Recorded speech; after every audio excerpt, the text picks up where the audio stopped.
American Israel പൗരനായ ബന്ധിയെ മോചിപ്പിക്കാനുള്ള കരാറിലെത്തി ഇസ്രായേലും ഹമാസും.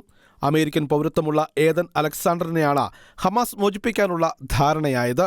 550 ദിവസത്തെ തടവിന് ശേഷമാണ് അമേരിക്കൻ ഇസ്രായേൽ ബന്ധിയായ ഏദൻ അലക്സാണ്ടറെ ഹമാസ് മോചിപ്പിക്കുന്നത്. അമേരിക്കൻ പ്രസിഡന്റ് ഡൊണാൾഡ് ട്രംപിന്റെ മിഡിൽ ഈസ്റ്റ് യാത്രയുടെ മുന്നോടിയായാണ് ഇത്തരമൊരു മോചനം നടക്കുന്നുവെന്നത് ഏറ്റവും പ്രധാനപ്പെട്ടതാണ്. ഇനിയുള്ള നീക്കങ്ങൾ ഹമാസ് പിടിയിൽ അവശേഷിക്കുന്ന ഇസ്രായേൽ ബന്ദികളുടെ മോചനത്തിനും യുദ്ധവിരാമത്തിനും വഴിതെളിക്കുമെന്നാണ് ഏവരും പ്രതീക്ഷിക്കുന്നത്. ഹമാസ് മോചിപ്പിക്കുന്ന ഏദൻ അലക്സാണ്ടറിന്റെ മാതാപിതാക്കളോട് മോചന വിവരം പങ്കുവച്ചത് ട്രംപിന്റെ മിഡിൽ ഈസ്റ്റ് ദൂതൻ സ്റ്റീവ് വിറ്റ്കോഫ് ആയിരുന്നു. ഏദന്റെ മാതാപിതാക്കൾ കഴിഞ്ഞ രാത്രി തന്നെ ഇസ്രായേലിലേക്ക് തിരിച്ചിരുന്നു. സ്റ്റീവ് വിറ്റ്കോഫ് ഇന്ന് ഇസ്രായേലിലെത്തുകയും പ്രധാനമന്ത്രി ബെഞ്ചമിൻ നെതന്യാഹുമായി കൂടിക്കാഴ്ച നടത്തുകയും ചെയ്യുമെന്നാണ് റിപ്പോർട്ടുകൾ. അതോടൊപ്പം ഹമാസ് പിടിയിൽ കൊല്ലപ്പെട്ട 4 അമേരിക്കൻ പൗരന്മാരുടെ മൃതദേഹം വിട്ടുതരണമെന്നും US ഹമാസിനോട് ആവശ്യപ്പെട്ടിട്ടുണ്ട്.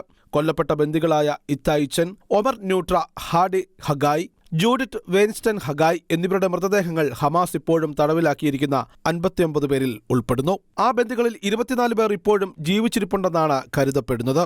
യുദ്ധം അവസാനിപ്പിക്കുന്നതിന് പകരമായി എല്ലാ ബന്ദികളെയും ഒറ്റയടിക്ക് മോചിപ്പിക്കാൻ തയ്യാറാണെന്ന് ഹമാസ് പറഞ്ഞെങ്കിലും പ്രധാനമന്ത്രി ബെഞ്ചമിൻ നെതന്യാഹു അത്തരമൊരു കൈമാറ്റം നിരസിക്കുകയാണ് ഉണ്ടായത്. പെട്ടെന്നുള്ള സേനാ പിന്മാറ്റം ഹമാസിന്റെ തിരിച്ചുവരവിനെ സഹായിക്കുമെന്നാണ് ഇസ്രായേൽ കരുതുന്നത്. ഏതായാലും 550 ദിവസത്തെ തടവിനു ശേഷം അമേരിക്കൻ ഇസ്രായേൽ ബന്ധിയായ ഏദൻ അലക്സാണ്ടറിനെ ഹമാസ് മോചിപ്പിക്കാൻ തീരുമാനിച്ചിരിക്കുന്നു. മോചനം ഇന്ന് നടക്കുമെന്നാണ് ഏവരും പ്രതീക്ഷിക്കുന്നത്. ഇന്റർനാഷണൽ ഡെസ്ക്, ഷെക്കേന ന്യൂസ്.